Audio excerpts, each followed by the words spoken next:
Video games are hard. Episode 1, take 13. It's been 13 attempts to get one episode properly, but we still can't do it yet. Such a shame.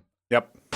Hey guys, Trey from the future here, and this is actually episode 12, not 13, so case in point, we still can't get it right.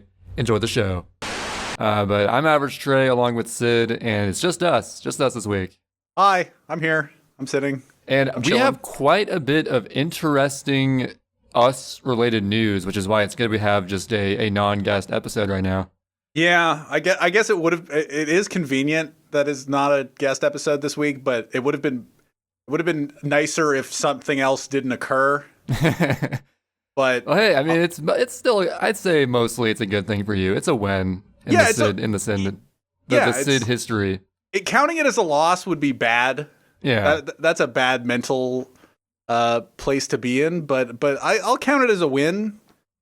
It did bum me out a little bit. I did get your DM in the morning, and then I was just like, "Wait, what?" And I had to look for it. But for anybody that doesn't know, I know. Nice pre-podcast conversation. I'm referencing a thing that no one else heard, so that's why it's so funny. So yesterday, as we were recording this, I got the 96 shines in Super Mario Sunshine world record. Which is a main category. That is a main category record, 96 shines. And I've had it in the past. I had it for a day at one point, and I think I had it for 13 hours another time. Yeah, you had it. Wait, it never lasted more than a day? I don't. Oh, no, I think maybe one of them I had it for a week. I feel like one was a day, one was a week. Okay, something like that. I can't remember. It's been so long since I've been playing this category. The point is a ridiculously short amount of time either time. Yeah, and so the record that I beat actually was held by SB for SB Electric. So I actually wrote this down in my notes. SB Electric, or he goes by SB Runs now.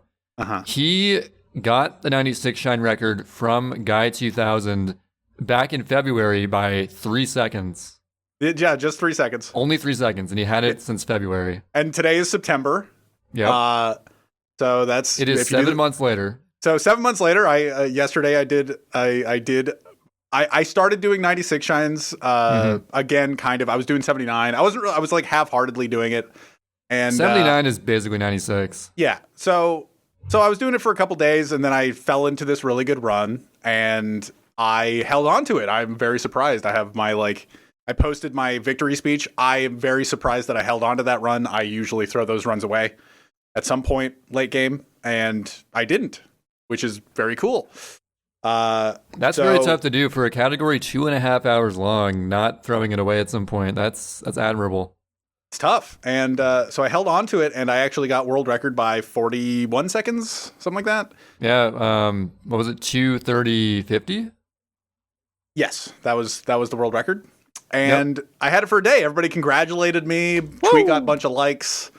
It was out of nowhere because you returned to that category so recently. Yeah, there are strats that I don't even remember how to do still.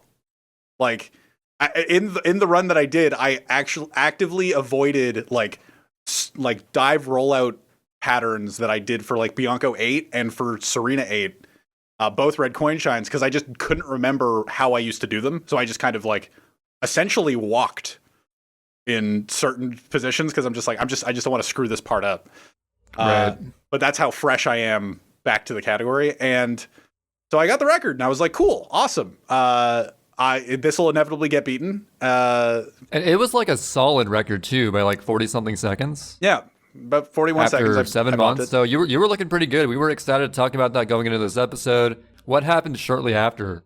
I'll talk about that. So I went to bed, I was like, as you do after a long day of celebrating such a momentous occasion. I knew it could be beat, and thinking about it, I was just I could beat it. My late game wasn't perfect, mind you, but it's still a 2.5 hour category, but it's improvable. And I knew that Guy, I actually, during my victory speech, I did mention that Guy was doing attempts. I saw a thumbnail just we're going back to other categories or whatever, and I was like, oh, okay.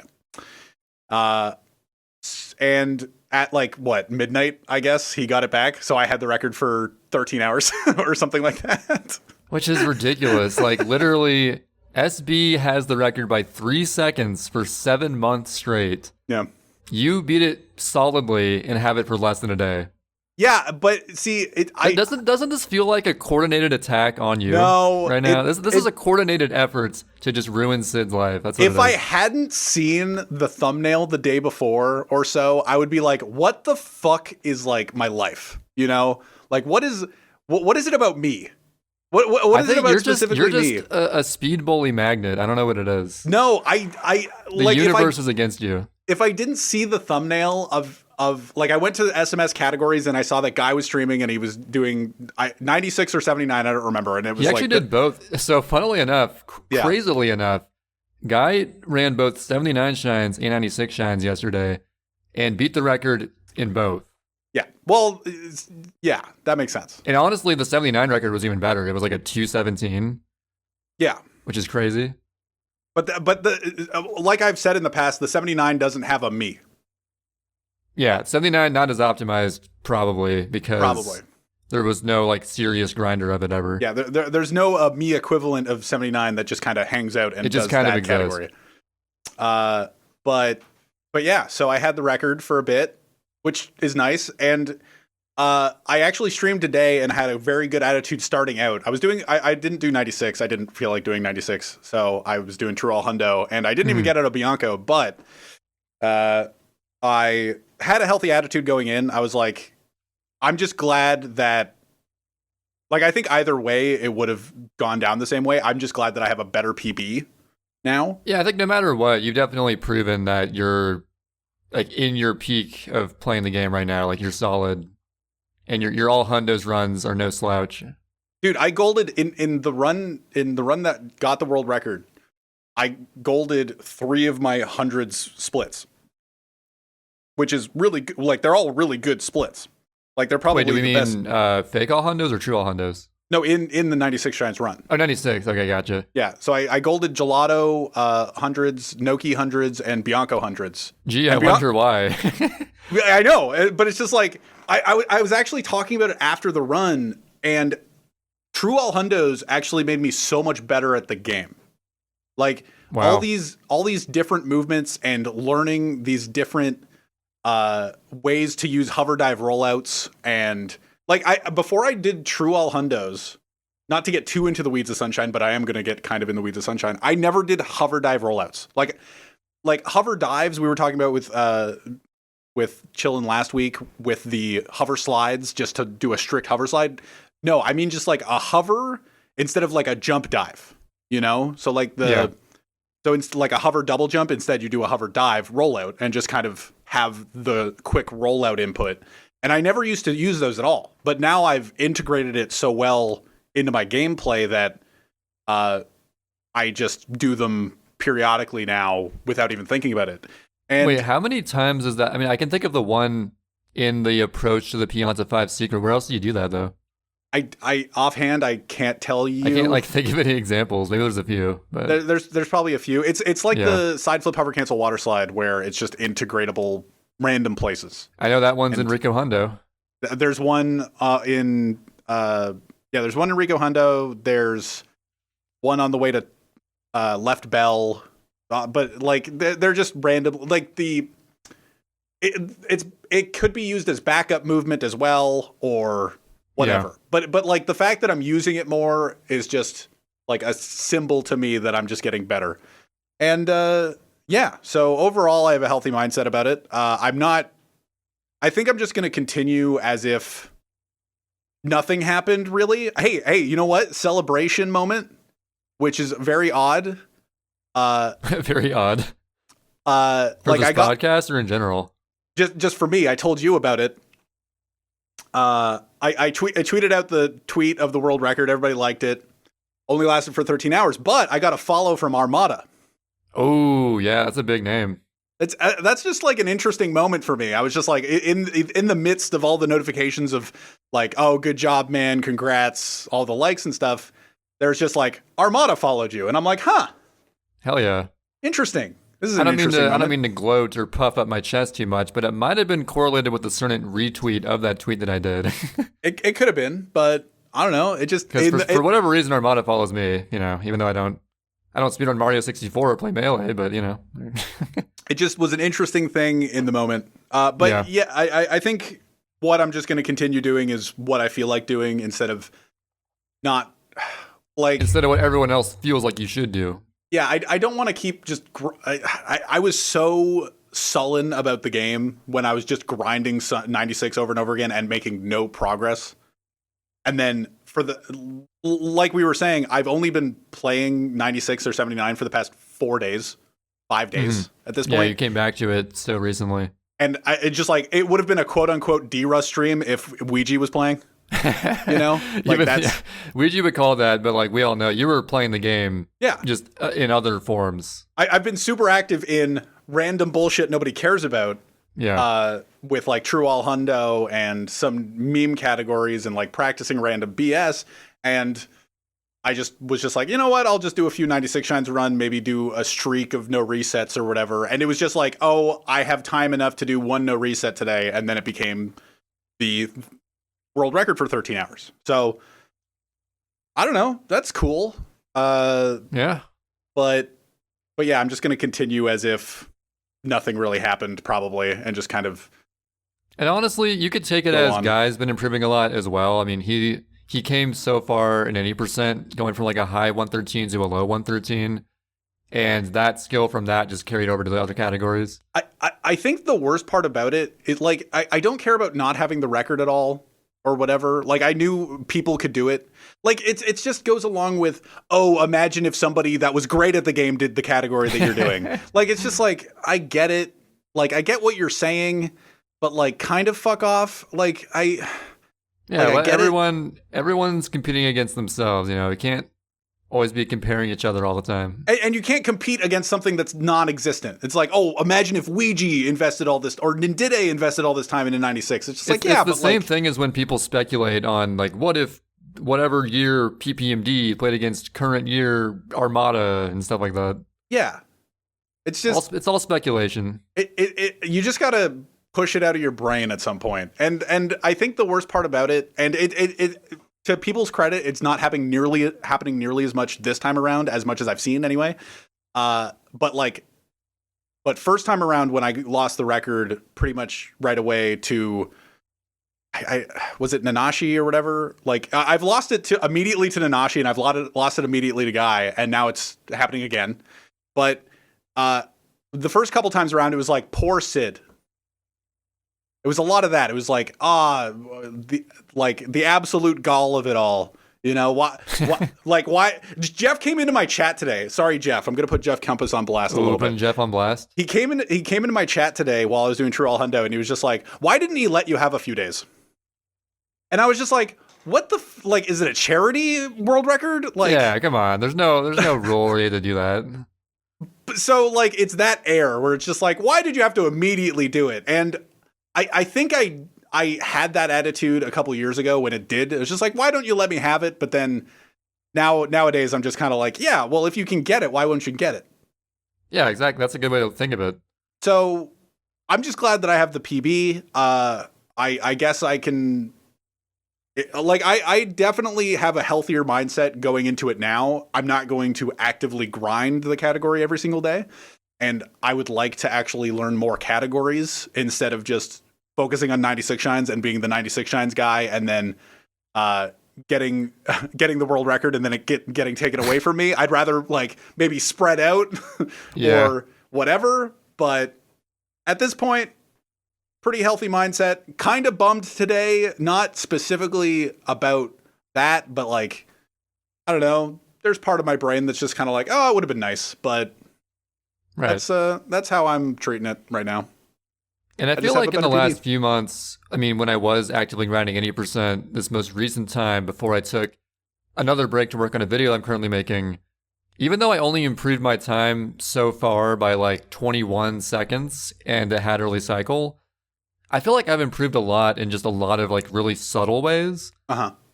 It's not, there's no visual objective indicator of the improvement. I just feel like kind of like you said with the hover slide rollouts, all these like half second, quarter second time saves, that's all you really get to work with in 8%. Yeah. I mean, there's also like, I've added like the Piana 3, GWKD, I've added just better movement to the Piana 5 secrets, just all these little minor things. And when I return, I feel like I can definitely get a mid 114. Do you think your mindset has improved at all? I don't know. I feel like I've never really considered myself to have a terrible mindset, but it's kind of hard to like to judge that for myself, really. Yeah. I think. What are you gonna say? I think that, like, I used to always think that I had a great mindset.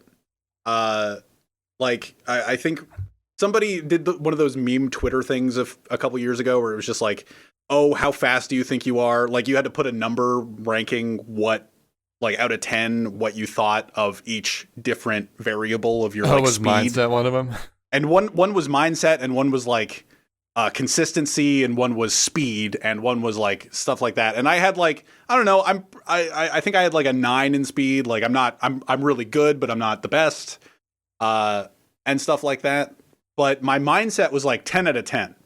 Like I put 9 or 10 out of 10 has to be.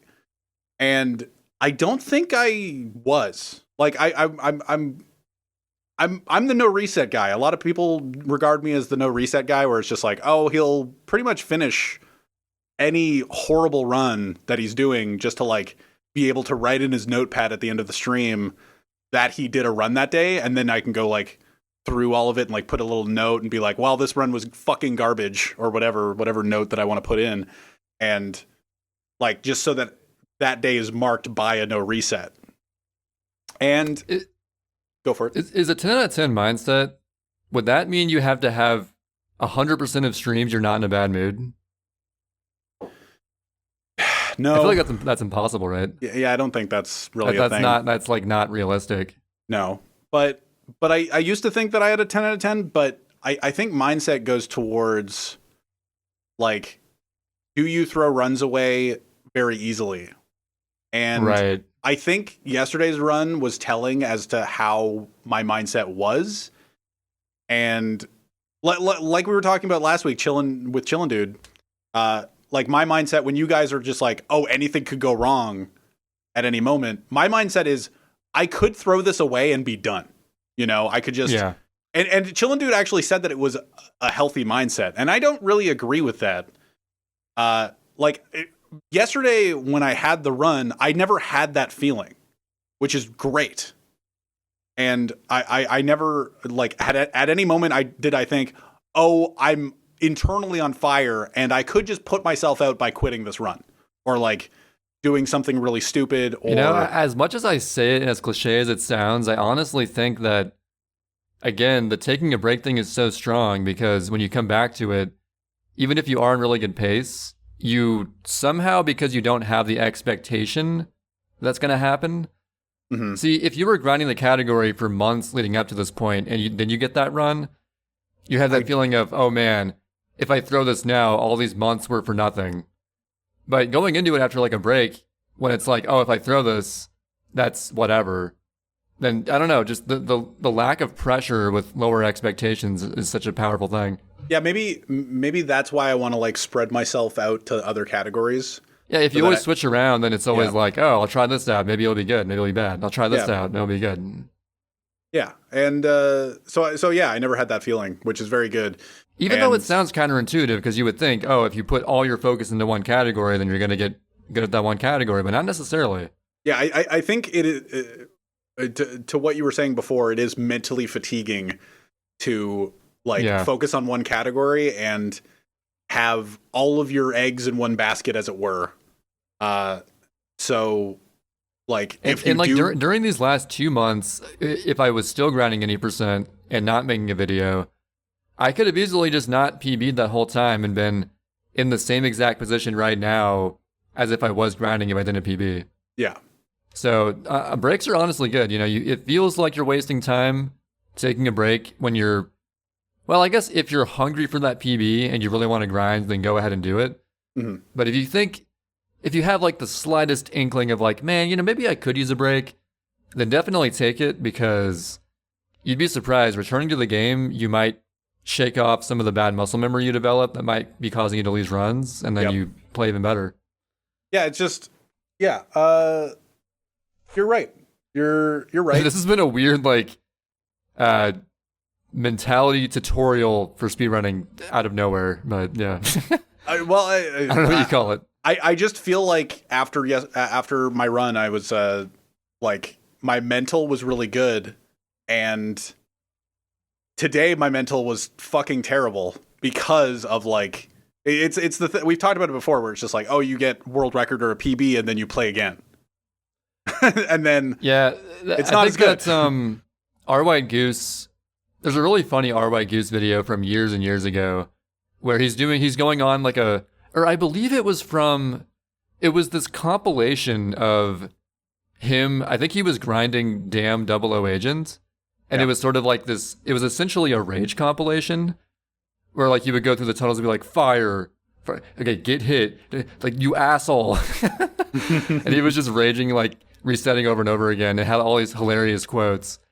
And he goes on like this weirdly real tangents during his rant where it's like, I mean, what is speedrunning anyway? We parade around like we're so cool at GDQ. We're really nothing though, you know. We grind all these hours for some temporary goddamn high of getting a world record, and then we just keep going back to it the next day. Yeah. I know he's just like doing it for like a funny rant, but when you think about it, it's too real. It's too real. Everything is arbitrary. You put in so much time for just that huge rush of feeling like you accomplished something. And then it's back to square one again. So yeah, that's just life. That's just life. To wrap up my thoughts on the 96 Shine stuff, though, it's it is cool to still have like second place. Like it's just the people that go like poor Sid or whatever. I'm just still sitting there going like, I'm second on the board still. My PB's not gone. I still have it. Yeah, I'm just like, I'm still second on the board. Like that's pretty good in comparison to everybody else. Like, even though, I don't know, it's just, it's a mental thing. You DM'd me saying that you feel like you could definitely, improve your time. This is the best I've felt after one of these have happened. This is the best I've felt after getting the world record taken away from me right after getting it. This is the best I've felt about it. It is just hilarious, the idea of SP having the record by 3 seconds for so long. Yeah. It's just funny. That's all I gotta say. It's just convenient, or it's was it coincidence? I think it's just all coincidence, and I don't think it has anything to do with me. I think it was the timing because Guy was grinding 80% for so many months, and he already was touching on other categories in the past few weeks. Yep. So it all just lined up that way. Yeah, I'm not taking it like I don't think that I'm the center of the universe. Some people don't realize that. But yeah, I don't know. That's all I really have to say about it. Dude, I swear that I feel like when I go through life, or maybe you feel the same way, do you think that the majority of people around you don't realize that everyone else has their own individual life that's just as complex as theirs? And they're all just focused on themselves? Because I always get that idea. It's like, do these guys are they cognizant of that? I don't know. Maybe just me. I don't really think about it.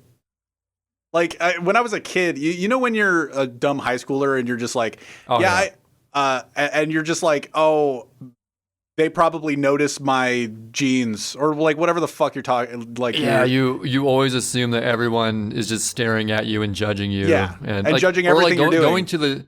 When you first start going to the gym, you will feel intimidated. Like, oh, I bet these super muscular dudes are judging me for being so small. You know what people? No one really cares though. No one really cares. You know what people at the gym that work out a lot at the gym care about? Not themselves. You. Not you at all. They are so focused on improving themselves, they don't even see you. Except if you're on a machine for too long. Yeah, or using just horrendous form, and they're like, "Hey, you should probably fix that." Dude, when I started going to the gym at 14 or 15, there was a guy that kind of helped me out one session, and I was just like, "Oh, thank you very much." But I was a stupid kid. But I remember, I don't remember how long ago it was. I was probably 24 or so. There was this guy in the morning when I was going to the gym at like 5 a.m. or whatever, or however when, and there was this guy that would just sit on the fucking, there were 2 bench presses, and he was just on the bench press stretching every fucking day. You can't be doing that. And he would just like do a little bit of bench press, and then he would stretch on it for like 20 minutes. And I'm just sitting there going like, I don't even, like, he wasn't even one of those big muscular guys. He was probably like me tier, maybe even lower. And Did you try asking if you could work in? I don't want to work in with that. Nobody wants to work in with that. He can't spot you while he's stretching. He's just like stretching on the bench. There's other places you can stretch. Believe it or not. I never understood it. Like, it's not even that I wanted to work in or do bench. I was just like, I was literally doing, I was doing calf press. I was doing calf press and looking at him, and I was just like, what the fuck are you even doing? Like, I remember sending Snapchats to, I can't remember who, maybe, did we have the Good People group back then? I don't even know. But it was probably a couple years ago then, because I think the Snapchat it could have been group during existed. the era where every single day we're like gym later. Maybe it was that era. The gym later snap era. I would post and it's just like, what the fuck is this guy doing? And he's just standing there stretching on the fucking bench. And that's the most I've ever cared about anybody at the gym, where it's just like, what? It's mostly a what the fuck are you doing moment. Yeah. At the gym. Like, if you're doing normal things, but maybe you're like a little weak or whatever, nobody cares. Actually, nobody cares. Yeah, literally, like, think about it this way. When you're working out, how often are you thinking about what someone else is doing from your perspective? It's like never. Yeah. And but yeah, so I guess we can shift this more to what's been going on in my life a little bit. Yeah, sure. So in addition to making the video, I haven't been able to make much progress on the video this weekend. I'm currently at about 7.5, maybe 8 minutes done with the probably going to be 22-minute video about spin jumping, which should be epic. I think it's going to be a good video. What spin jumping? Trey, I know what spin jumping is. Well, speedrunning is when you... So anyway, the reason that I didn't get much progress on the video done this weekend is because I spent all of yesterday totally resetting up my setup because I got a new desk that came in. For the longest time, I was simply gaming off of a sort of beat up folding table. Actually, what's funny is I had a different folding table before. And then in my old apartment before this apartment, I had a neighbor who moved out like the first month I was there. And when he was moving out, he was just like trying to get rid of some stuff. He literally for free gave me this dresser, this little like coffee table thing, and this 8-foot folding table, which I used until now. Just all for free. It was so nice of him. He's like, I'm just trying to get rid of it, whatever, I'm moving out. The problem was, even though it was like a really nice, plenty of space, 8-foot folding table where I could fit all my streaming stuff, monitors, CRT, computer, just whatever I needed. The problem was, not only did it sort of take up too much space, because my room is a little bit cramped, as if you see my stream, I have that fireplace behind me. Mm-hmm. And you can't exactly just set furniture or a thing in front of the fireplace. Like, there's sort of like a stone thing in front of it. Yeah. And blocking the fireplace is kind of tacky and, it looks nice. So not only that, but on the wall, adjacent to that wall, I have a door leading to my porch or my balcony, I guess you could say. So it's just basically 2 walls used. So yeah, it's like 2 walls that are, like, the center of those walls is already occupied. The other wall is just totally dominated by this 8-foot folding table monstrosity. Yeah. Like, literally until now, or until yesterday, well, I guess it still is now, but I'm going to improve that in the future. It was just like stream setup, and that was all living room was, and like a chair behind me, like a reclining chair. Yeah, for Bowser Jr. Yeah, for Bowser Jr., yeah. Yeah. So anyway, so what came in was a new desk. It's actually an L-shaped desk, so I could sort of situate it closer to the corner kind of nicely near my window. Mm-hmm. And it's, the key thing with an L-shaped desk, actually I was inspired to get this, believe it or not, from a Toph video. Huh. So there was a video from Toph famed Melee player and content creator of Golden Guardians, he had a video dedicated to his couch, of all things. And I'm like, okay, what? And the whole idea of the video was he was explaining how OP it was to have an L-shaped couch versus a regular couch.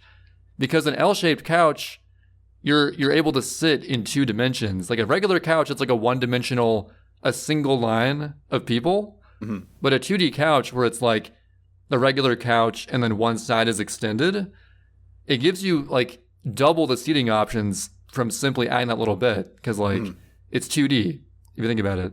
Yeah. So I thought about that and I'm like, what if I had essentially a 2D desk?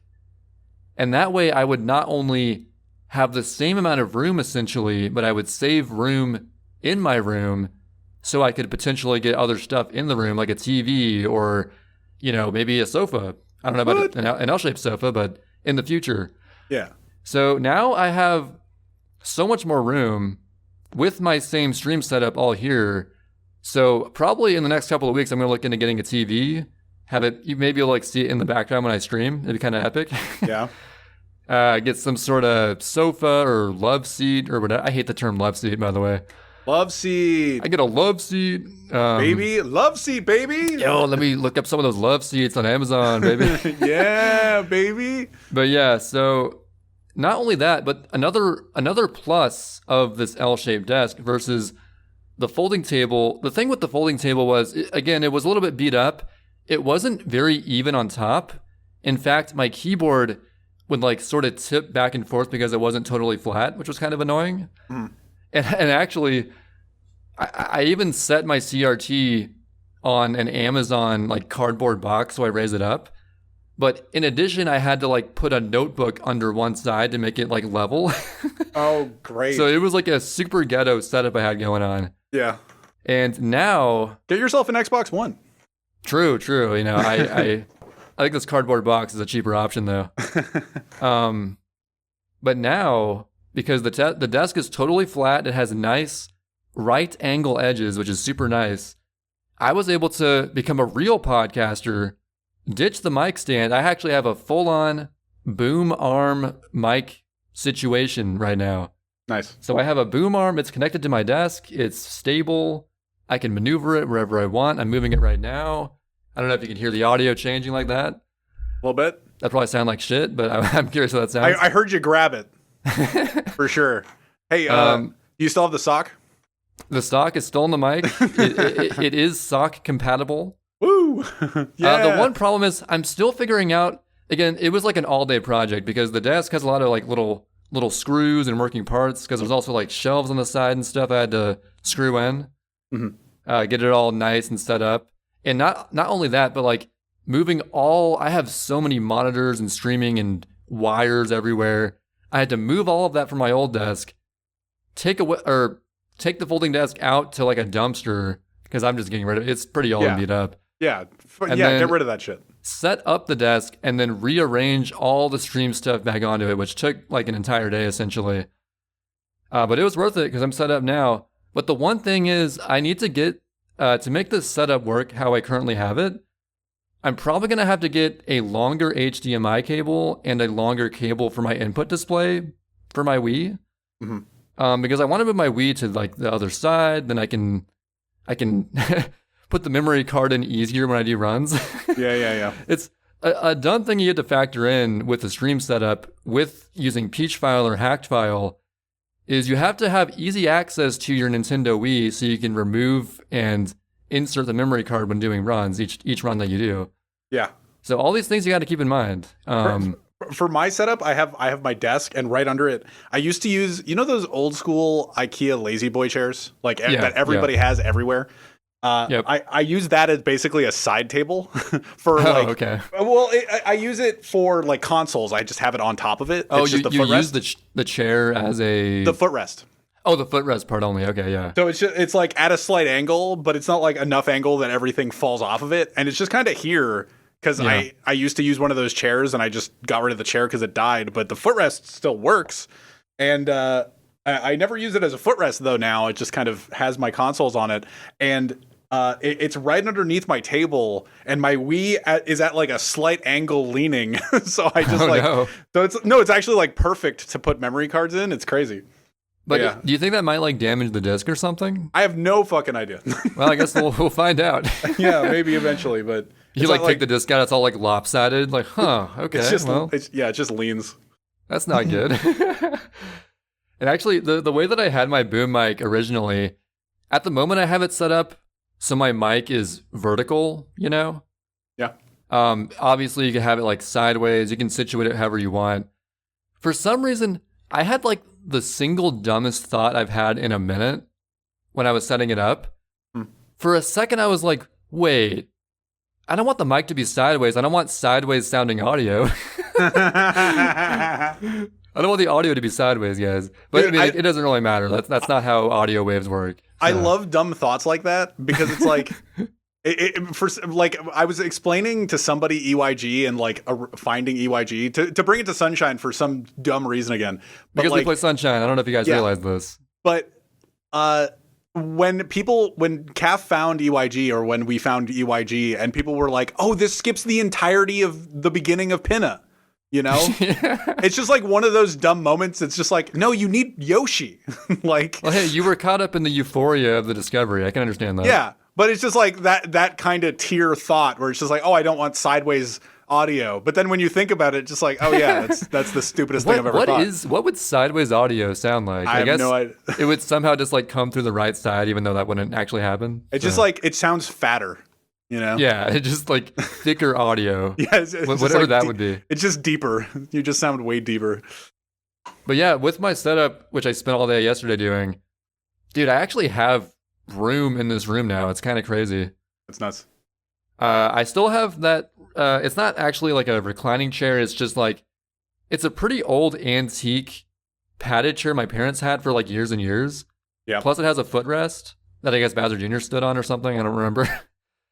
Or I guess I put Bowser Jr. on the chair itself, right? I think he was on the arm of the chair, right? Yeah, that's right. And so I have that chair, but I think currently I have room for that and another chair, possibly love seat, love seat levels of room. Yeah. And then TV in the corner where I have my Google Fiber thing and the wire that's confused for like a hair on people's screen when I stream. A what? You know how I don't know if you noticed this. On my stream, my Ethernet cable coming from my router or whatever, if you look at it, like for a brief moment, it looks like a hair on your screen. Because it's like a thin wire coming up from like the top, like the corner of my stream. Oh, okay. People have come to my chat, they're like, dude, I thought I had a hair on my screen, but it was just your wire in the background. So that's still there. But where that is, I could put like a TV in that area, but I'm looking at TVs in the near future probably. So it's an Ethernet cord? Yeah, Ethernet cord. It has to like, the way my room is, I have to like set it up. Actually now, because my PC is closer to it, it doesn't go as far around the top. Yeah. But because of that door to my balcony, I had to like wire it, tape it up above the door and send it into the PC that way. So, how long is the cord? It's pretty long. It's I'd say like a good 20 feet probably. Okay.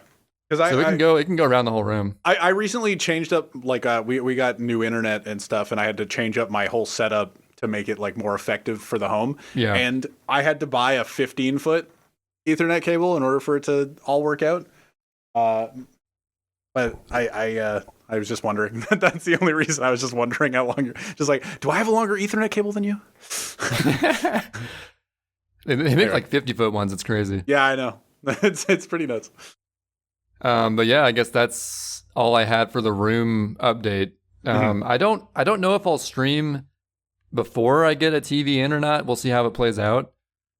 But the next time I stream, whenever I finish the spin jump video, expect a pretty radical, like the background will be most of the same, but pretty radical change in my setup. So cool. Looking forward to it. But I was talking to Trey before this. The only topic that I had was the 96 Shine record thing. Mm-hmm. I am fresh out of topics.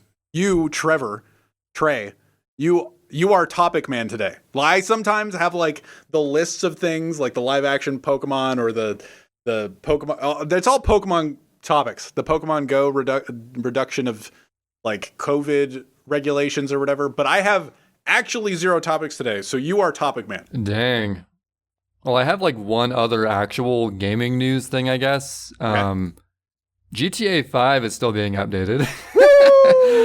And they put a trailer on. I noticed this. Again, I've never actually played a Grand Theft Auto except for like at a friend's house messing around. Yeah. But they released a Grand Theft Auto 5 and Grand Theft Auto Online PlayStation Showcase 2021 trailer for the PS5. And let's just say the like to dislike ratio is not looking too pretty. Yeah. And the majority of the comments are flooded with, this looks exactly like it could be on PC or even the PS4 version. Dude, PC is great.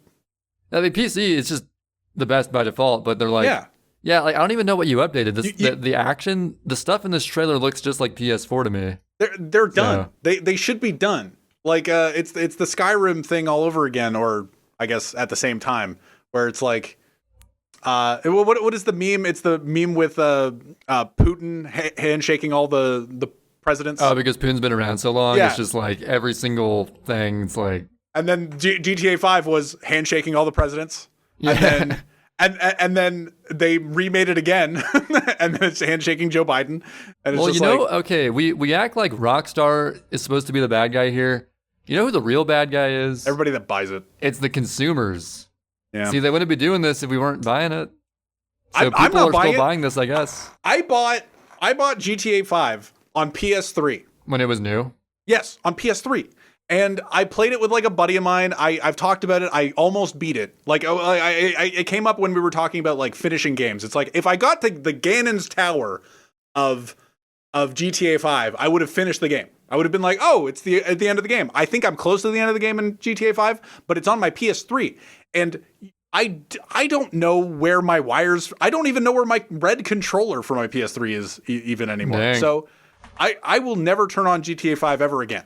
And I don't want to. I was done with that game like halfway into it, and then I played it a little longer, and then I quit.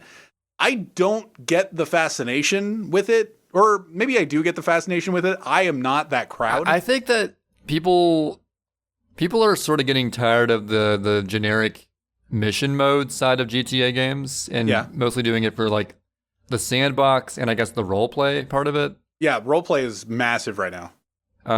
Or it was anyway. I feel like it still is probably. Yeah. I mean, what it's essentially just like VR chat or something. Like you can just, I don't know. What kind of games allow you to do that? Yeah, I don't know. I feel like that whole genre is so popular, especially on Twitch, where it's just so perfect for Twitch, I guess. See, the thing about GTA is that like it ebbs and flows, but it has so many different ways to play it that it like, or like they've enabled ways for everybody to play it that they can just like, oh, well, I'm bored with this aspect of the game. I'm going to go back to this aspect or whatever. Because I know that like role play was super big, and that can be anything you want. You can be the cop or XQC, or you can be like whatever. you can be XQC. You can be XQC. You can be whatever role you want. And and if you're a big streamer and people love that stuff and whatever. Mm-hmm. And then I know there was like a little bit of a boom with actually just streaming the regular game for a bit.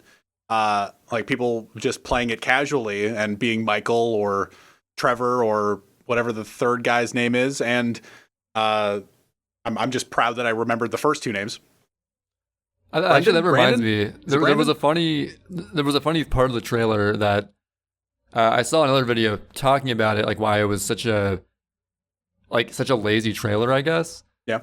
It was like, oh, instantaneous switching between the character, and like it zooms out and zooms to the other character. Yeah. And it's like, this was already in the game. This just looks like it's maybe 1 second faster. It's just like these really minor, almost nothing improvements. It's Dude, just like, really? If they re-released Sunshine and made it so that you could switch between Turbo, Rocket, and Hover. That's like the number one thing people want, right? Well, I think it would be so interesting. People have always said like that would be so cool for years, but I wonder if it ever is. I don't think it would be cool. I think it would make everything so boring. Like it would be cool for do you know what it'd be cool for? Different categories. I think it would be a thing you would unlock in the post game, probably. Yeah. So like if you could do a new game plus with being able to switch between turbo, rocket, and hover, then it would just open up the floodgates to different subcategories. But I wonder how that would work. Would it be just one button that switches between them all? Or like you would actually map it to different buttons? I don't remember if somebody suggested this to me or I thought about it. If you tapped a certain side of the D-pad and then pressed X, it would switch to it. Oh, that's just like practice codes. Yeah. I feel like that's a little too technical for mere casuals, though. Yeah, but if it was like a mod or something, that'd like be cool. Hold D-pad, press X.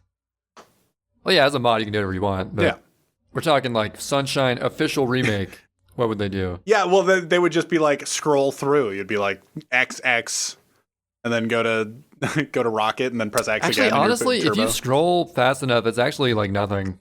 Yeah, it's just 3 different nozzles. Or 4. Shit, it's 4. 4 nozzles. Ooh.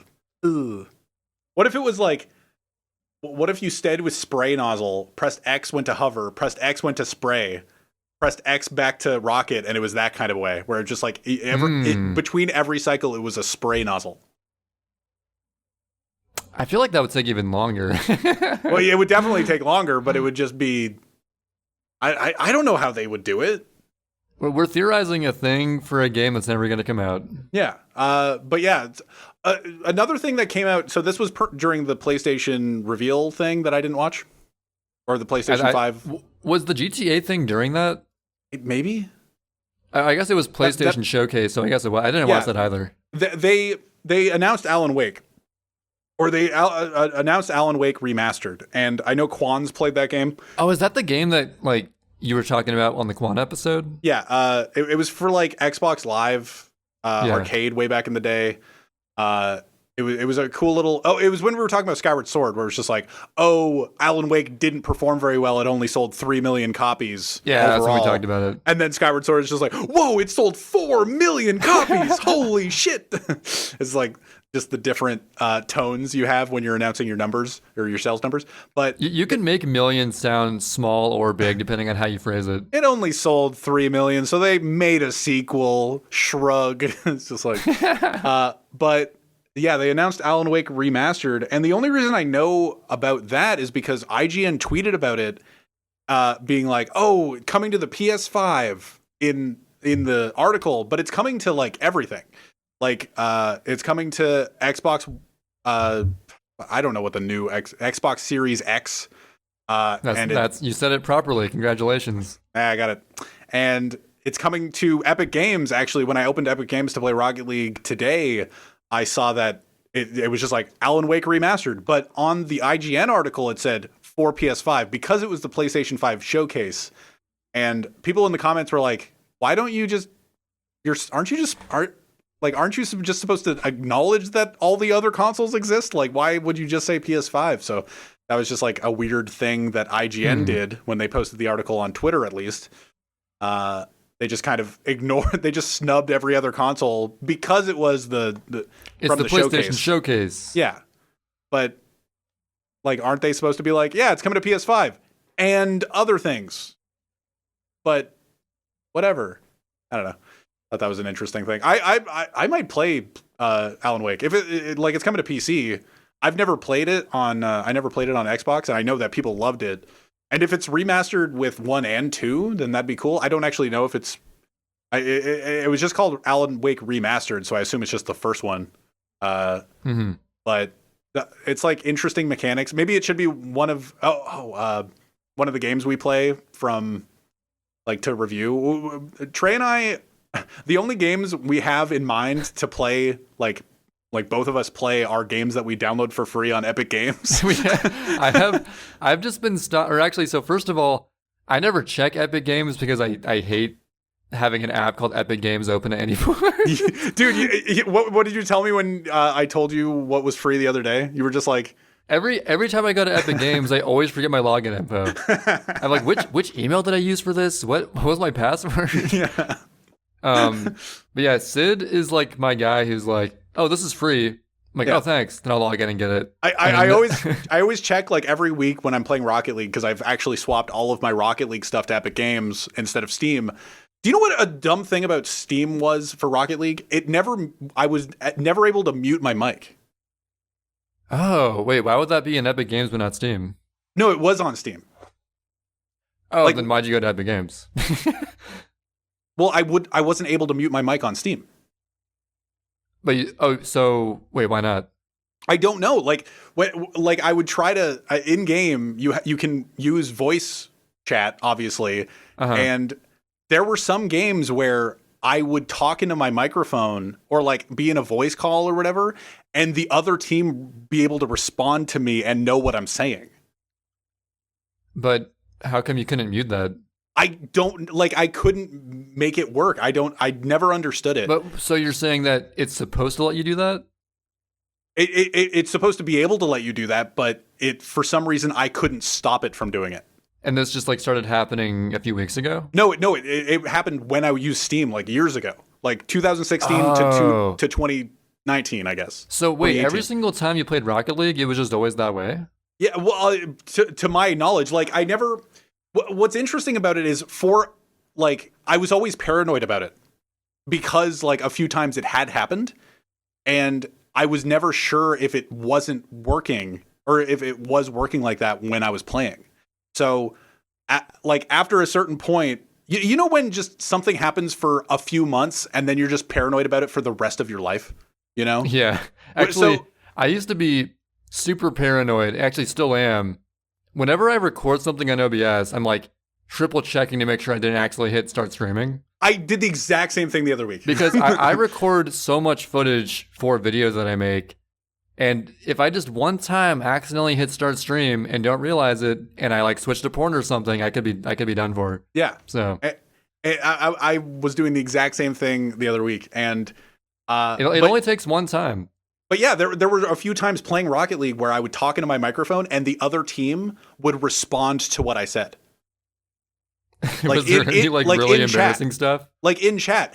And like I remember somebody when I streamed Rocket League one time, and I was talking on the microphone with who I was playing, and the other team was just like, "Great stream."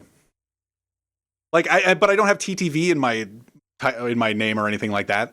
But I was talking like a streamer the whole time, and like it would just Oh. always make me think. Great stream. What Like- a thing to say. Like I don't remember what exactly. It's just like, oh yeah, Great stream. you have a great stream or whatever. I don't remember what exactly it was, but it made me think, did he hear me talking? Because like Oh wait, in the past, he said have a great stream in leaving. or something like that, something along those lines. This I was thought like he a was few just years like ago. sarcastically like mid match like great stream, No, loser. no. It was actually like it seemed in my perspective, it seemed like a genuine like thing, but Oh, that's nice. it I was always paranoid about it. No matter what the other person said, it's just like, did he hear what I like? Does he hear my microphone whenever I was playing on Steam? And I transferred to get it back to what I was trying to talk about. I transferred all of my stuff to Epic Games when it went free to play because Epic Games was the main thing. Like you can't download Rocket League on Steam now, if I'm correct. Oh wow. But you can still play it if you had it. Hmm. But they transferred everything to Epic Games, and I just went, you know what? Screw it. I'll transfer everything to Epic Games, or like the Epic Games program, and it's actually worked pretty well because it's an excuse for me to open Epic Games and see what's free. Because for a while there, I would just have to like set an alarm or whatever. But now I just play Rocket League, and I'm like, oh, is there a new game? Oh no, I've already checked this week or whatever. And then next week, That's I'm good. like, That's good that we have a system where as long as you're playing Rocket League, you can always check that. yeah. But yeah. So we downloaded. I got you the downloaded Control, And we downloaded Neo and we downloaded Neo last week or like yesterday, I guess. like yesterday. And or we bought it, quote unquote, for free. And I'm like at the very end of Tales of Symphonia. I've been only able to play Tales of Symphonia like 2 to 4 hours a week. And it's like a long, full-scale RPG from the GameCube. Yeah. And I think that I'm at like the very final area, about to play like the final boss and stuff. So I did like a decent amount of the side stuff. but I'm mostly now just like, okay, I want to get this over with so I can play more games. And I'm trying to think on what the first game I want to play after that game is. That should we play something at the same time, possibly? I think that's a good idea. I'm at a very good point. Like, I can take a healthy break from Sunshine. Okay. And see, I'm thinking that maybe I should finish Tales possibly tonight, unless there's like some other fourth section I'm not even done, close to being done yet. Guinness Tower. This game is super long. Yeah. I think I'm like 60 hours in or something. Fuck. But again, I've been doing some side stuff. I wasn't just totally like plot. I was doing some other stuff. Mm-hmm. But as I do that, I'm realizing as long as I'm streaming other stuff and have a job or making videos, I probably can't 100% games like I could when I was unemployed. Yeah, that's a big issue. That's the problem with adulting too hard. I hate that word. I hate that word so I knew much. Everyone is simultaneously cringing right now, but I hate it. I hate it so much. The best way I could phrase it, right, adult is 100% in games just isn't realistic unless you dedicate like so much time to one game. Mm-hmm. When I'd rather just experience mini games for a bit, right? That's fair. And honestly, well, I think we mentioned this earlier in the podcast or a different episode. Usually 100% in games involves a pretty tedious process at some point. Yes. So honestly, yes, for sure. Not missing out on too much, probably. We've definitely mentioned that amongst our conversations of me collecting most of the Korok seeds in Breath of the Wild, or like, well, that's like an extreme example, or like Dark Souls, or 100% in games is definitely.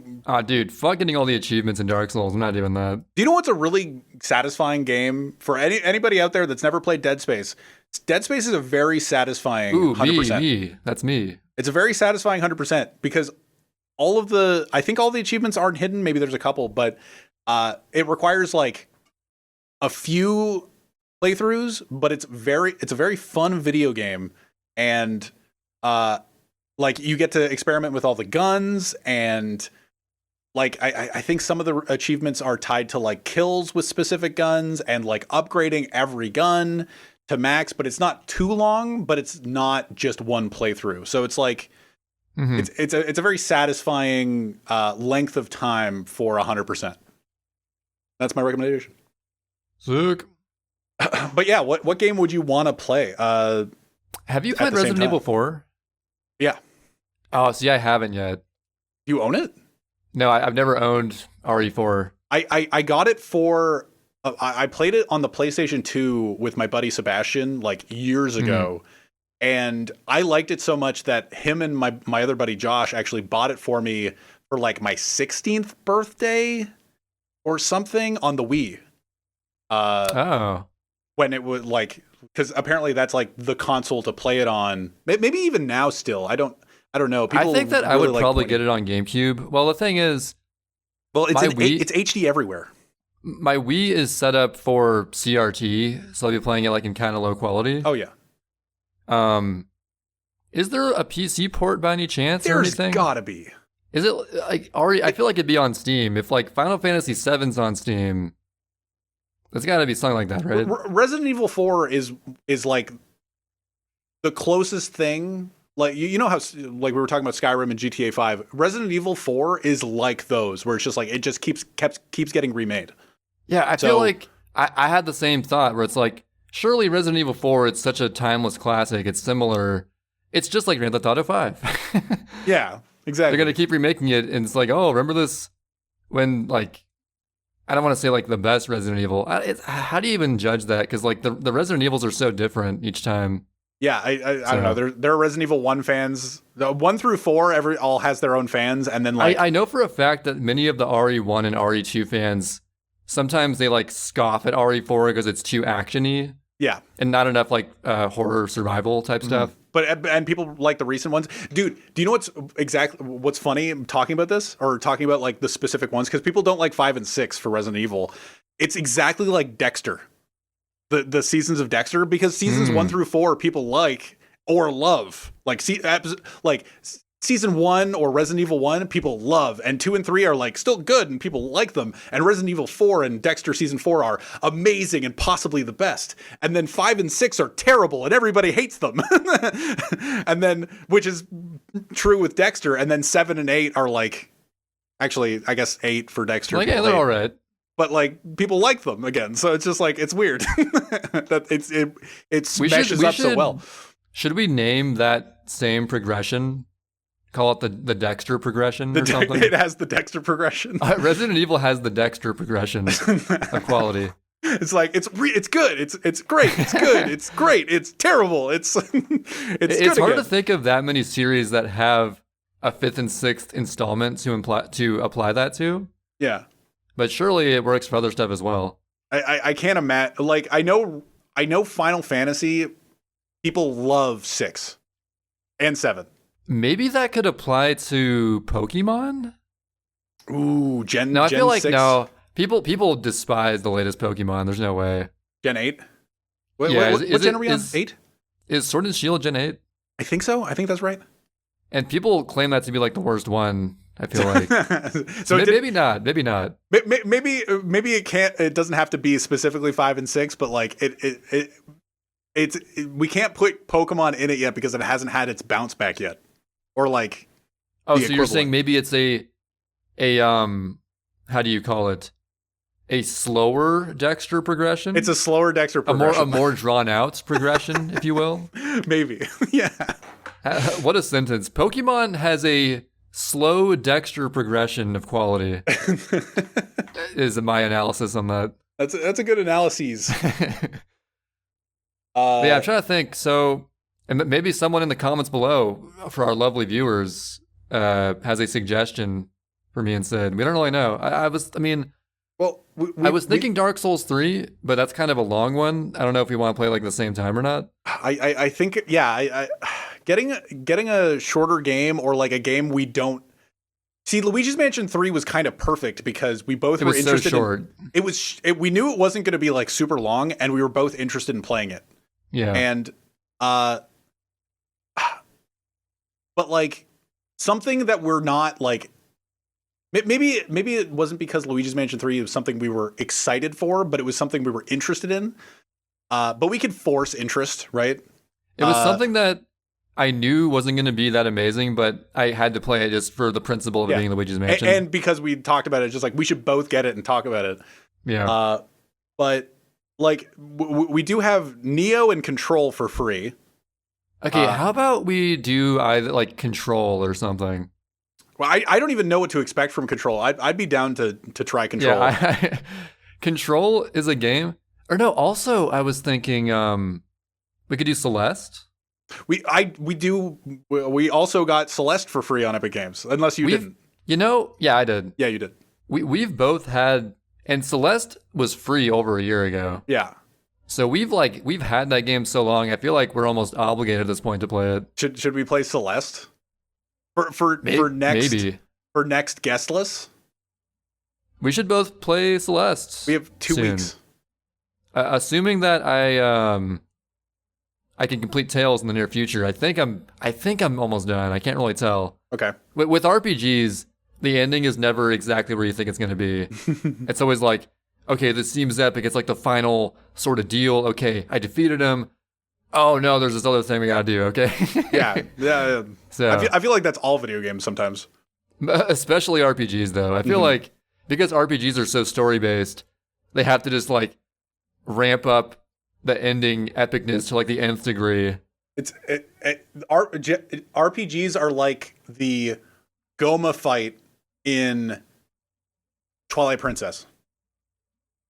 RPGs are like the Goma fight in Twilight Princess, where you have this big momentous thing that happens, right? Where it's just that's the fight where there's like all the spiders, right? Yeah. Well, there's the giant spider, and then you hit him. In the Temple of Time. Yeah, and then he dies, and then Link's doing his final pose, and then the spider is still alive, like the eyeball. Wait, that was like a comedy relief ending. Yeah. in an RPG, the ending is like, oh shit, it's so epic. Oh my god. Yeah, but then there's surprisingly more to do, you know? Yeah, in that sense, you're correct. Yeah. There, yeah. But it is funny I've played a considerable number of JRPGs in recent years, and it's funny how many follow the same trope of you start out in like a really standard village, maybe surrounded by some like grassy plains and stuff. Yeah. And it's like very, very just like, low key, sort of just hanging out. And then into the game, you're literally defeating God himself. That's the hero's journey, dude. It's like, how does that progression even work? It's like, I'm fighting God now. Okay. That's the hero's journey. You start off as a young farmhand, and then you get called to greatness. It's just it's a story that's held up through millennia for a reason. Not every story can start off with a wizard in a cupboard or whatever. Wizard in a under the staircase cupboard. Oh, true. Yeah. He wasn't a farmhand. Under the staircase. It's just like, what did Harry Potter do? He was just under the cupboard. he was in the cupboard. Was it I think he was just like under the staircase. Yeah, it was under the staircase. What would you describe that as? Not gonna lie, when I saw that as a kid, like thinking about it now, like that room would suck, but I was always like, dude, that'd be so cool to have a room in the staircase. Dude, crawl spaces as a kid are the coolest things of all time. Yeah, when you're a kid, all you're thinking about is like, man, that'd be cool to have like a little entry point there. You like crawl around. I remember an old job when I was reading meters. I had to get in Toronto, some person's like townhouse in order to read their meter, and it was in their crawl space. It was like in their basement, okay, behind their couch. Okay, like above their couch, there was this slide away tile or whatever from the wall, and you could climb up on the couch into this crawl space. And I was crouched there, walking in, and it was well lit, and I had to read the meter. But I knew that if they closed it, I was gonna be stuck there. Like there was no way reception would work in that crawl space. If they just closed it and left, I would die. And that's like a confined space hazard. It was insanity. I was just like, I've never seen anything like it. And somebody has to go there like every 2 months and read it. And I was horrified by it, and I'll never forget it. I'll never forget that crawl space thing. And it was like well manicured. Like it wasn't like a dingy old, it was just like nobody would know that it would exist. And little kids, like, if I was a kid, I would love that crawl space, but it would be horrifying just to be in there for so long. I can't even do it justice. I can't describe it, but I'm trying to picture it, but I'm finding it hard to believe that this actually exists. It was outlined by brick. That's why I know that my reception wouldn't work in it, because it was just like outlined by brick and maybe just a brick finish or whatever. Maybe reception did work. I don't know, but it was just this corner couch, and then above it, just this thing this wall that essentially slid away. Not a cupboard, but like a wall, like a faux wall. And then it was just this crawl space that you would lift yourself into. You could hide stuff in there. Yeah, and it was totally empty. So, but it had the meter in there, and I was just like, this is so weird. And I read it. They definitely hide stuff, and then they like put it somewhere else when you're there, then put it back. That's a horrible hiding place. Just like, oh yeah, we got to move all this. We have to re-hide the stuff because the guy's here to read the meter. And it's just like we have to do it every month. Where's the second hiding place? Yeah, just use that one the whole time. Yeah, just use the second hiding place the whole time. Anyway, so I have a topic on here that I've had since before the season even started. Okay. And it's a very vague topic, but it's you're the kind of person who, and this is just like so topical for the name of this podcast. Mm-hmm. You typically begin games, if you have a choice between easy, normal, and hard, you tend to like just start first playthrough on hard. Yep. And okay, let's hear your arguments for doing that. Why is that the ideal way to play a game? What was the game Vanquish? I recently beat Vanquish, mm-hmm. and you had a choice at the beginning of it to be easy, normal, or hard. My decision, and I was perfectly happy with Vanquish on hard. The last two missions were extremely difficult, and like et cetera, but I would much more rather be I would much rather start a game on a hard difficulty and be like, this is too hard, and then tone it down, rather than play 3 hours of normal and be like, this is too easy. I'll need to start from the beginning on hard. Right. But like, and of course, some games have that organic yeah. thing where you can like change the difficulty mid playthrough. Exactly. But not always. But so. I would much rather start and have to tone it down than like start and then after a certain amount of time be bored enough to turn up the difficulty. See, that was my biggest flaw when I played Fire Emblem Three Houses, my first ever Fire Emblem game when that came out. Mm-hmm. Because it was my first one ever, like, okay, I'm going to play, I get the choice between normal and hard. Yeah. I'm going to pick normal. And also, okay, this is a dumb thing with the difficulty in Fire Emblem games follows the same pattern throughout like almost the entire series. Yeah. For some reason, they call what's essentially easy normal, and they call what's essentially normal hard. Mm-hmm. So I guess they make it sound more hardcore than it actually is. But like hard mode is typically just the intended difficulty in Fire Emblem. Yeah.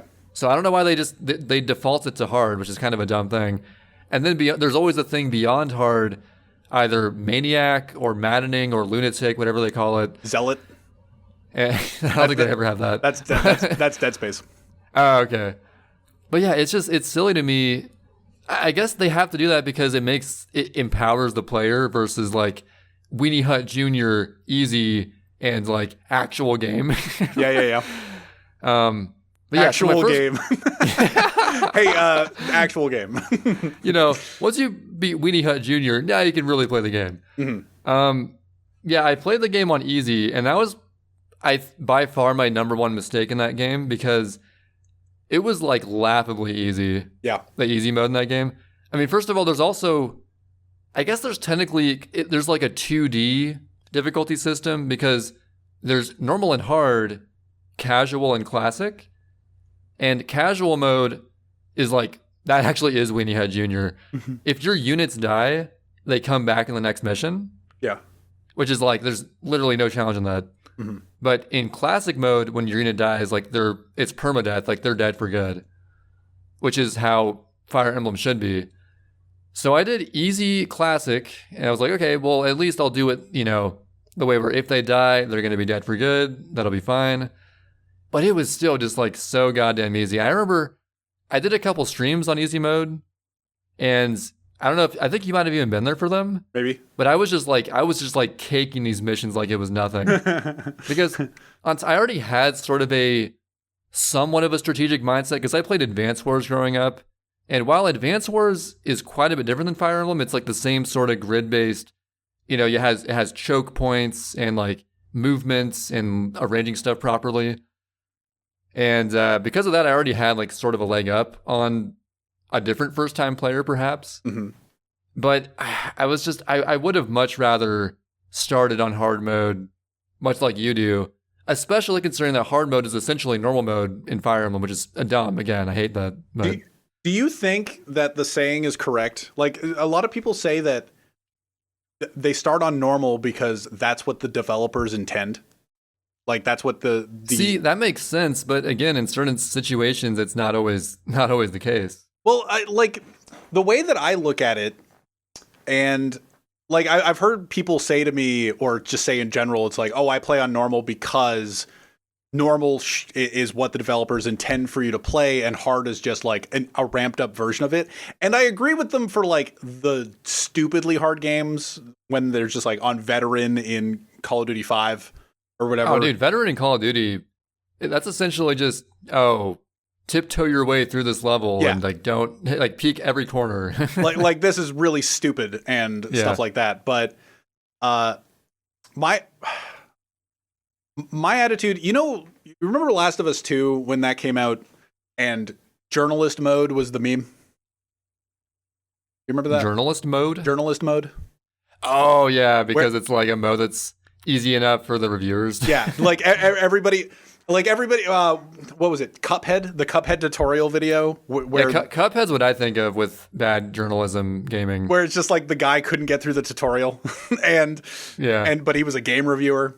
Actually, that reminds me. Sorry to cut you off on that thought, but I actually recently, Joseph Anderson? Offhand, no. He had like a witness review. Oh yeah. And he has like the Why Odyssey's Not a Masterpiece video. Yeah, and the witness video is like why basically Witness isn't a masterpiece or whatever. Yeah. Or why Jonathan Blow's essentially an asshole. Yeah, that's what the video's about. or like pretentious or something. Yeah. But yeah, he has a really old Cuphead video from when Cuphead was new. Mm-hmm. And I didn't see the video until like literally last week. And it so caught me off guard that it was like a satire until like halfway through, but it was so well done. Mm-hmm. Essentially, he was like, yeah, so I played through Cuphead, and it starts out like it's a totally normal review of Cuphead, like nothing out of the ordinary. He's like, yeah, so my playthrough took about 8 hours. I consider myself to be a pretty good gamer. And you slowly realize that his whole playthrough is just a tutorial. And he's like, so, okay, I get to this wall, and I'm figuring out, so I noticed that when I hold the A button to jump for different lengths, or he doesn't even know that. He was like, I noticed, okay, it was like multiple levels of funny, because he was like, I noticed with jumping, there was like random jump heights I was getting, because he was like pretending to not know that holding it for different lengths would cause that. He's like, because I noticed the random jump height, I figured that eventually I would be given a jump high enough to clear this ledge. And it was the ledge that you're supposed to jump from a previous block and then boost over. So there's no way you can jump over it by itself. She's like, I'm gonna run to this wall and jump until I get the proper luck that I need. Yeah. And he was essentially doing like an over-the-top hyperbole of the really bad journalist. Yeah. And he's like, an hour later, I figured out this.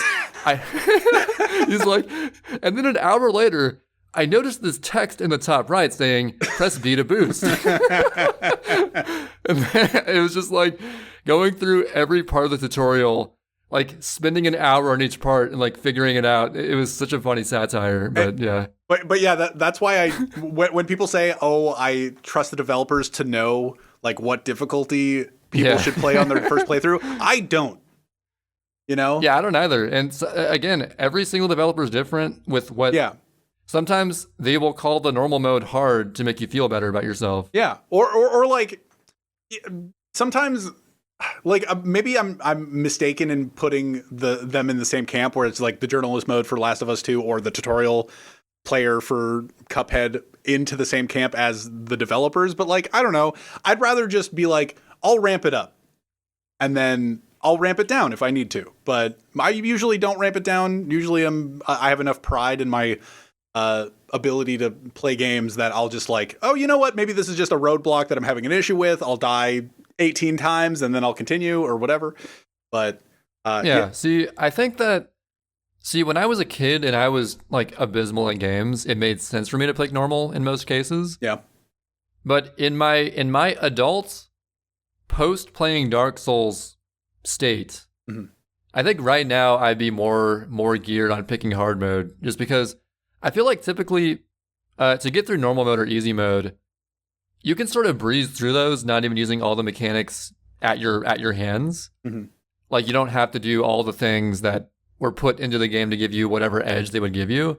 But in hard mode is when you really learn the most about a game and like how to actually get through stuff, because you're put into situations where if you just sort of autopilot it and do it the way you did it in the past. And again, I'm speaking super vaguely, like to cover any video game I could possibly be talking about. Yeah. But like as a blanket thing, in hard mode, sometimes you have to use the niche mechanics or like niche things that give you a bit of an edge that you wouldn't have to even like touch in normal or easy mode. Yeah. And it makes it that much more rewarding to actually get through it, because you figure it out through playing and through dying a few times. Like, that when you eventually get through it, especially after failing so many times, it feels actually rewarding to get through stuff. Yeah, or even just getting better at it. Like, not even just taking advantage. Yeah. And this especially happens with RPGs where you may be over-leveled at a certain point, and you're pretty much making the second half of the game a total joke. Plus, it's already a really long game, so you're just sort of breezing through and like, man, I wish it was on hard mode. This is so easy. Yeah, exactly.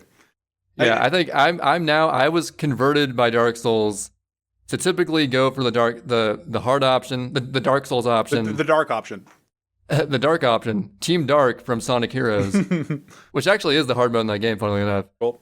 And then again, like you said, if it is too hard and I'm too shit, I'd be like, yeah, I'll tone it down a little bit. Yeah. And like, if it's one of those games where you have to replay the start in order to change the difficulty, it's like, it just makes my argument better, where it's just like, I would hate to not run into anything and then like 4 hours in think to myself, shit, I should have started on hard because this is boring as hell.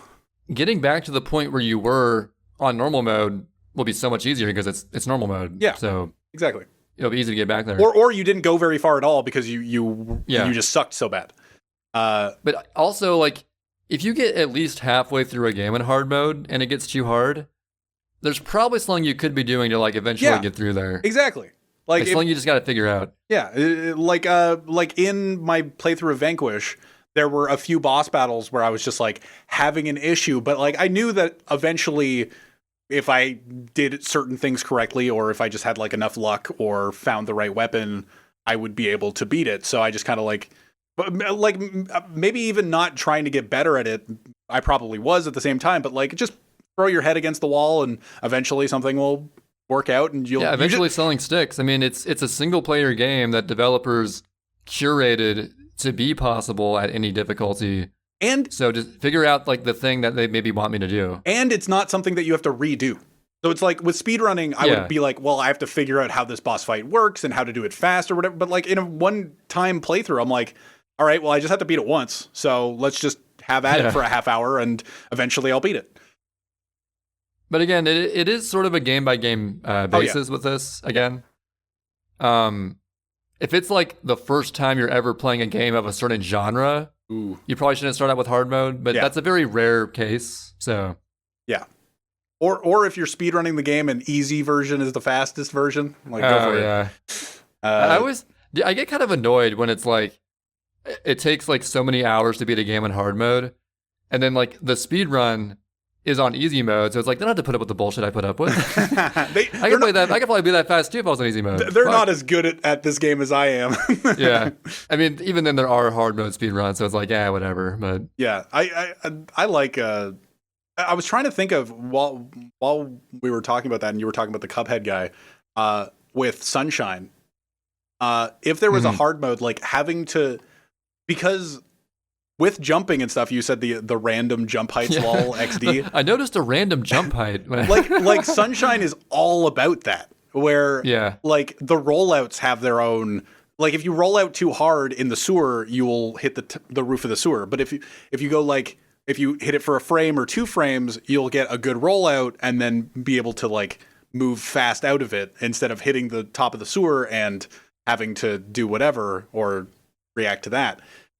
Like jumping is exactly the same way. And like when you were talking about the random jump heights, I was thinking of JPEP in my ear, another Sunshine runner, where when like doing Noki ruins for hundreds or whatever, I would roll out and I just roll out too hard or whatever. And I wouldn't get the coins that I wanted in front of me because I went too high out of the rollout because I held it for an extra frame.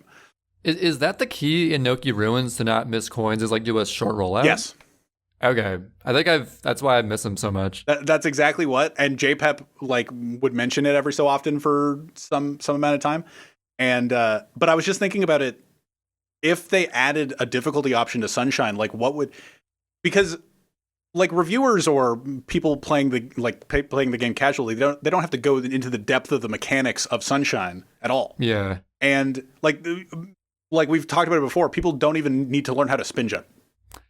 And man, it's so unfortunate that there are all these mechanics that you can master and like all speedrunners are pretty good at that you never have to use them even remotely in a casual playthrough. Yeah. And this is why like a Kaizo hack or just like a pretty relatively hard custom hack of Sunshine can be so good is knowing these mechanics and having a thing that requires you to use them, which like no casual game being released by Nintendo's ever going to have. No. But if that existed, that'd be so much fun for like us. Yeah, it would just be interesting as to like what a hard difficulty Sunshine would be. Yeah, so if a hard difficulty Sunshine was made geared towards casual players, I think the main things is you would reduce your HP from 8 to 4. Only have 4 health for air even. Dude, that'd be so hard for Eel. Oh, that my would God. suck. Okay, how about air is still 8? Yeah, air is still 8. Air is still 8. Uh-huh. Health's going to be 4.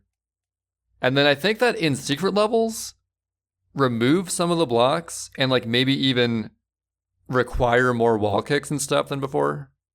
Dude, They have to have moments where like you absolutely, there's no way around wall kicking at like an angle or something. yeah, because what Bianco 6 like suggests that you could wall kick. Yeah, it's but like it doesn't. We're gonna put this wall here, or you just wait it out. I think like the Noki 6 is the closest thing to requiring a wall kick, but the speedrun doesn't even do one. Yeah, I think that case by case, each secret. So Bianco 6, the cube would stop halfway, requiring that wall kick. Yeah. And then like Noki 6 would just have fewer blocks, requiring wall kicks like up that steep section. Yeah. So the secrets just take some stuff away, require more wall kicks, maybe even, dare I say, require a spin jump, God forbid. What if in Serena 4 they remove all the sliding blocks, like after the cubes, the sliding blocks, and put the walls closer together, so you have to do wall kicks all the way down? Oh, I like that. I like that. Yeah, that hard mode. Dude, requiring... Yeah, there's never a point where like you have to do horizontal down like a tunnel wall kick. Actually, a long time ago in 2014, Wilco made like one of the first ever ISO hacks of Sunshine. Mm-hmm. And the most notorious part of that hack was it was a completely tunneled in. There was a red coin at the far end of the tunnel, and you had to do really precise spin wall kicks along this tunnel all the way to the end, then all the way back. Yeah, and if to get this one coin. And there was no ground, so if you missed any, you'd just die. Yeah, and that was back in the day. That was like, oh man, this is so hard. Nowadays, it's pretty easy. It's the eye of the tiger. It's the thrill of. There's a funny. I got like a record in that hack, and Sid is singing "Eye of the Tiger," and Paper Mario is also there for some reason. Yeah, we're just in a Skype call in 2014. That's one of my oldest videos on my YouTube channel. Is that if you could, it has like 300 views probably. You could probably find it. That's how long Trey and I have been friends. I've been singing "Eye of the Tiger" during every single one of his personal bests. And actually, you may notice. If you listen, actually, I gotta listen to it again at some point to like really confirm this.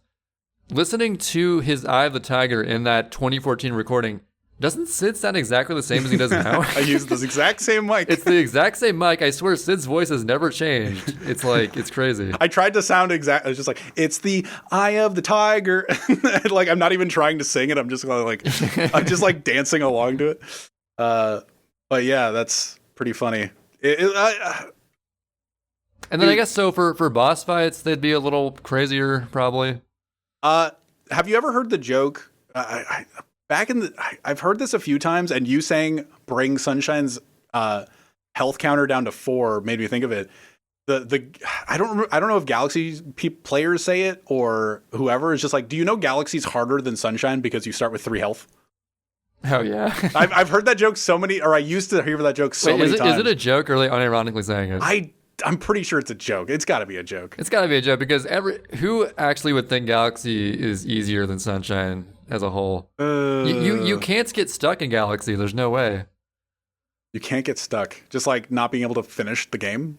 Like there's always like to just get like 60 stars and beat it. Like you can never really get lost in that game. Like in Sunshine, you can like how do I get to Noki Bay or where do I go? You know, dude. Do you know what's broken about Sunshine?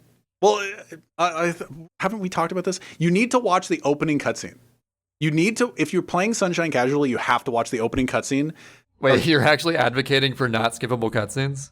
Well, no, it's just like you can skip them, but the first three seconds are required. Like you have to watch them. But like if you're playing casually, watch the cutscene. I've seen so many streamers just skip by it and go like they enter Petey, like they enter Bianco 2. And they just like start talking to chat. And then they look back and go like, okay, so where am I supposed to go? And I'm like, it zoomed in on Petey. And then That is, yo, okay. and then it zoomed out. Oh, you mean like when you go into a stage, there's like a little short snippet where it's like do do do. Yeah, the event cutscene essentially. Yeah, watch the event cutscene. That will always tell you where to go. Yeah, and then they just like, and then they're standing there looking like, what the fuck am I supposed to do? Like, what is this? What's this level? It's crazy. I thought you were talking about like actual cutscenes, like you go to like an actual FMV and they just don't even watch it. No, I'm not talking about Brawl here. Okay. Oh yeah, you see that thing I linked Yeah, you? I saw the thing you linked me. There was a really funny tweet. It's like, quote, Brawl was the worst Smash game ever. Then explain this. And it shows just a cutscene from the game. Just a I was like, well, damn. Brawl has sick cutscenes. I guess it is a really good Smash game. God damn. You know what? That cutscene is, I rewatched that cutscene. That cutscene is actually sick. Okay, But- yeah, I will admit, that cutscene for 2007 or whatever, that's insane. Yeah, and for Like- Nintendo. I can't, that's like the most cinematic shit Nintendo's ever done. Like, it's just like Ganondorf and Bowser being super evil. It's the cutscene in Brawl where what the subspace portal or whatever where is open. the giant Meta Knight ship is like it's like shooting a laser and like getting blown up and stuff. Yeah, the Meta Knight ship is going towards the thing, and Bowser and Ganondorf are standing on like this massive cannon thing and shooting at it, and they destroy the ship, and then everybody that's in the ship, like Samus, the Samus Aran ship, the Fox McCloud ship. What other ships? And Kirby comes in and slices it in half. Yeah, just a bunch. It feels like everybody from every Nintendo character coming together with whatever, and they're just entering the subspace thing, and it's so epic. But then they're just like, oh yeah, Brawl's a good game because this cutscene's in it. It's like, yeah, the cutscenes are cool, and so everybody loves subspace.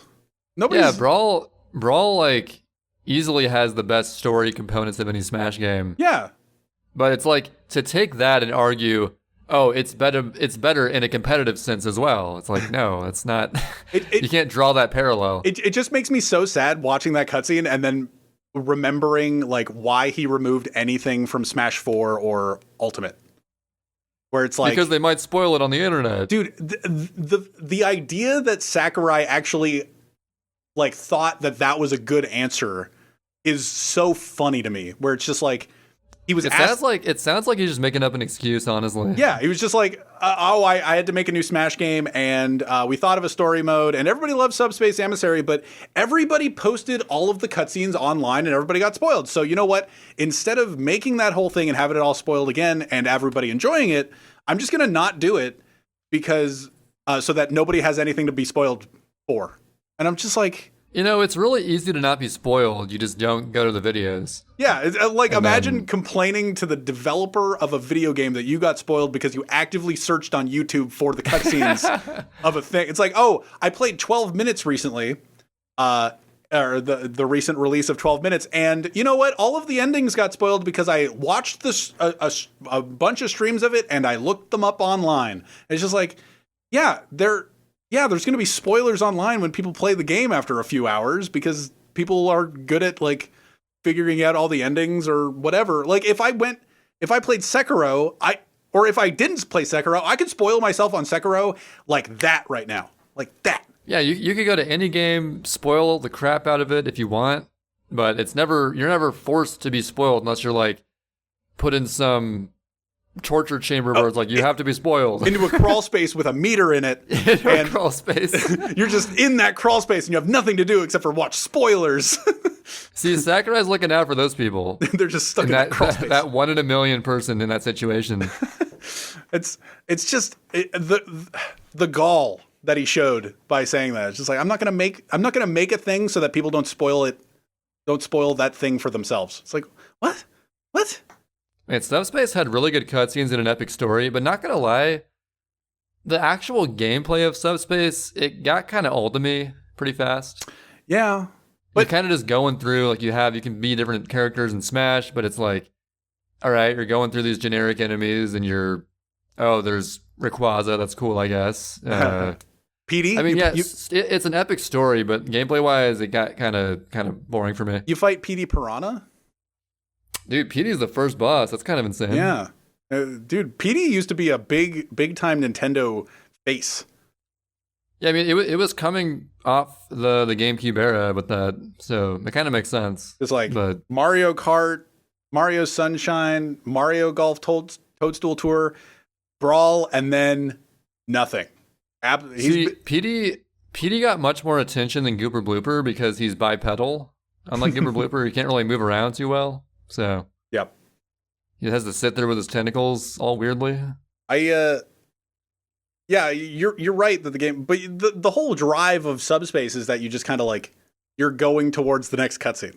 Like it's like Yeah, the fun part of Subspace is the cutscenes, not really the gameplay. yeah, it's like oh, how are they going to make Samus and Pikachu interact? What? It's like, oh, I have to fight Dark Fox or whatever, or Dark Link, but it's just Link, like, but his textures are darker. Yeah. It's like, okay, cool.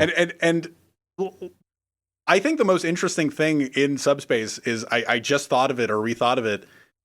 They made Pikachu and Samus a duo. Yeah.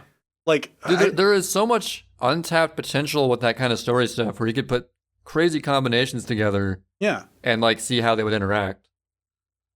And you know what? They're never going to do any of it again because They should just make a Smash Brothers movie. Yeah. Honestly, because I don't care about the gameplay. Just see how these characters would work together. Hey, people would go see it. Maybe not call it Smash Brothers, but I'm calling it now. Instead of a new game, there's going to be a Smash Bros. Movie coming 2025. oh, it would be so bad. It would be like shove. It's wait, how many characters do they have to involve? Like now, like it's like 80 or something. It's just like they have to put in each fan base's nod to their character in 2.5 hours, however long current movies are, and then like try to intertwine them into a story, or take the Netflix approach, a miniseries. Ooh, you know what? I'm on board. That'd be more viable, probably. I'm on board. Because a miniseries is essentially a longer movie just split up into sections. I think it would still be bad, but I'd watch it. If it's a video game movie, you always got to be wary of it. But I mean, the Sonic movie was all right, so you never know. Witcher has a movie or a miniseries. Apparently, it's good. Okay. I feel like video game series have gone. Well, Witcher was a book, right? Yeah. So I mean, it had something to go off of. Is that cheating? Is that cheating? A little bit. There's no like Smash Brothers book. It was a book, and then it became a video game. Maybe I feel like I don't know if there was like an official Smash Bros. Manga or something. I feel like that exists, but I don't know. I don't know. I think that maybe video game stuff is maybe not getting better, but like getting looked at in a more positive light. Like since I think that whatever entities end up creating video game movies treat the IP with more respect than they did like in the 80s. Yeah. Because in the 80s, it was seen like as a cash grab. It's like, oh, it's just silly video games. Just make whatever shitty movie and kids will buy it up. Yeah. But now it's like, okay, it actually has to be kind of good or we'll get laughed at on Twitter. Well, it's the exact opposite of, or it's the exact same thing as movies becoming video games where it's just like, oh, this is, or just any property becoming video games where it's just like, oh, this is going to be shit. But then like now they're developing Nickelodeon All-Stars or whatever, Nickelodeon Smash. Oh, yeah. And it has wave dashing. And it has wave dashing in it. And the meme taunt, right? You know, I wasn't going to buy it. Then I saw SpongeBob wave dashing and now I'm sold. Dude, all Smash Twitter was going insane over that. But what was I going to say? Yeah, by the way, I still think it's dumb.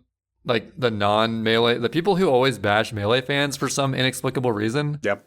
They're like, these Melee players, all they care about is wave dashing. Wave cheating. And I'm looking at that, I'm like, this is such a 2006 mindset. Like, it's so weird to still have that mindset. I don't know. Well, it'd be funny if they phrased it in, like, they say wave dashing, but if they phrased it with like, oh man, all these all these Melee players obsessed with their micro spacing.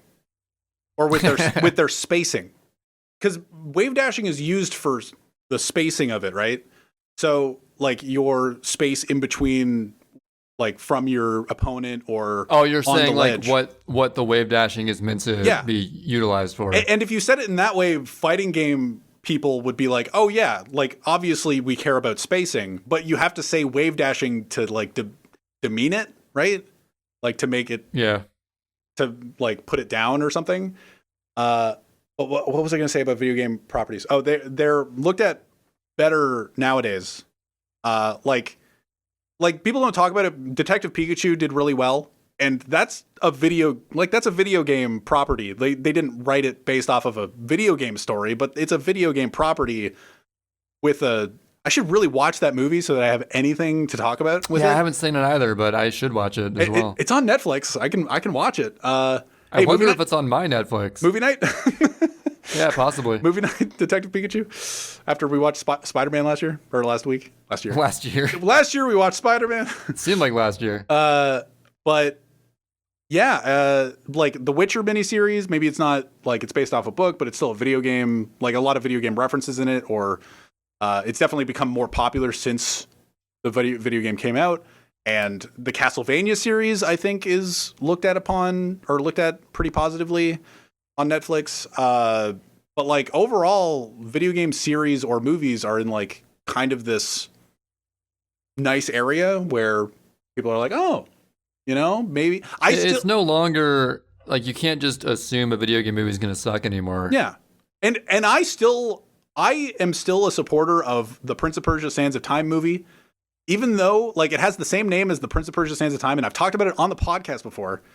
The Prince of Persia: Sands of Time story, like in the video game versus the movie, way different.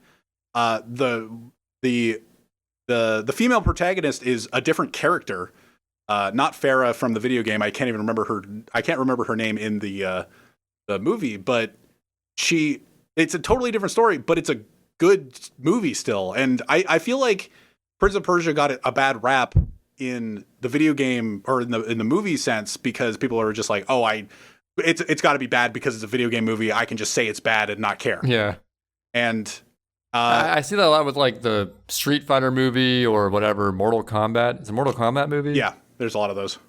I thought wasn't one of those actually pretty good, but people just assume it's bad because it's Street Fighter. I can't imagine they were good because all the Mortal Kombat movies are fucking terrible. So okay, I swear there's one fighting game movie that I think was actually supposed to be good, but I forgot what it was. Or they're at least memes, Yeah, good for the meme quality. Yeah, good for the meme quality. If it's memeable, that's a one in my book. Anyway, I think that's a good place to wrap, right? Yeah, we're an hour 40 in. I can. This is short enough that I can just send you the audio. Actually, next week we have a very exciting episode, hopefully coming up if it all works out. Yeah. Should we say what it is? We've already said what it is. We've right? already teased it in the past. Yeah, so we've got a round table of sorts coming up. We're going to bring back KO and Quan. They're going to both be here. And all four of us are going to talk about each of our top 10 video games of all time list. So if you want to participate at home, like you have a week before the dropping of our next episode, prepare your top 10. See how you compare against us. Not gonna lie, I've been sort of like changing mine every week or so. Like, maybe I'll move that around, move that here, put that in 8th place instead of 9th place. We've had this episode in mind for a couple months, like a month or two. Yeah. So, like, essentially, since we started trying to get Chillin' on the show, and we now have gotten Chillin' on the show, and then we're gonna do our top 10 ep. So.